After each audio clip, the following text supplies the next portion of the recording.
Hello guys, ayan, dumaan ang bagyo dito sa Taiwan.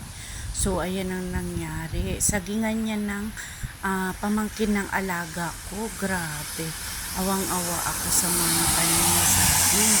Ayan guys, tatawid ako para makita ko talaga siya ng malapitan at iikutin ko pa siya. Grabe talaga yan. Hindi ko lang na mawala yung sasakyan niya.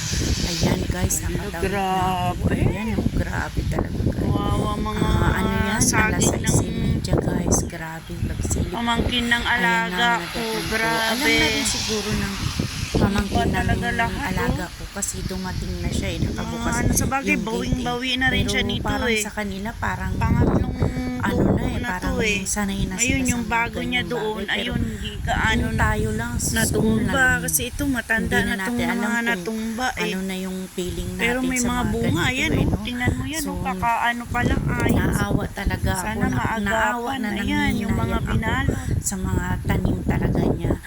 Kung naman. tutuusin talaga mga lalabs, ayan, mahangin pa, ang lakas pa ng Talaga, hangin, at medyo buhay. umaambon-ambon pa.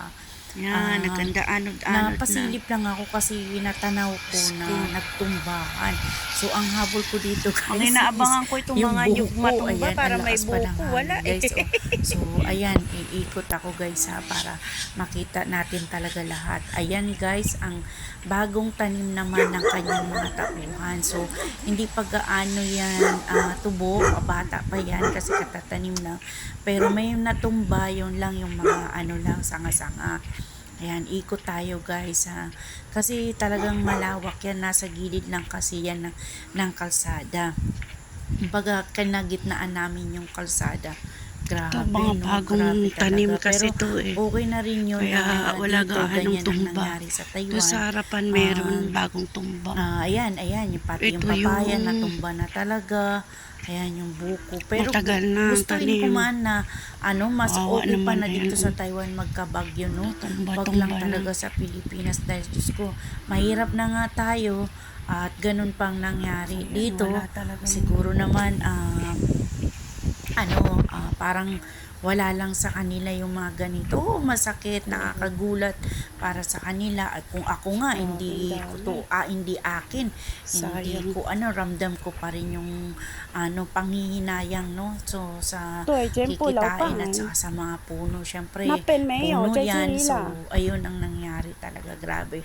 Pero, ayan, naikot ko na lahat, no? So, may dulo pa kasi yan. Ayan, nakikita mo yan dulo. Ayan, dyan ko nga banda nakita yung ahas din eh. Pero pinagpapalo na nung mga dumaan at saka yung nakamotor. So, galing nila, Grabe, ang dami.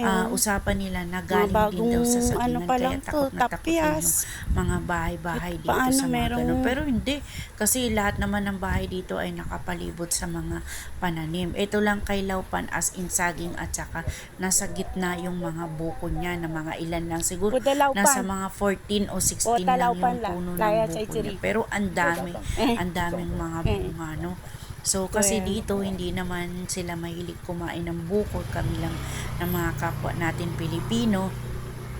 So, sabaw lang talaga. Ayan, grabe. Ayan, nasa daanan na sabi nga ng mga matatanda, kawawa daw kawawa yung mga puno ng saging.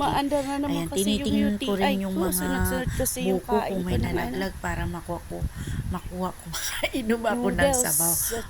Ayun, may nakita akong isa. Ayan, babalikan ko kung may laman. Ayan, sisilipin ko lang talaga kung may laman talaga.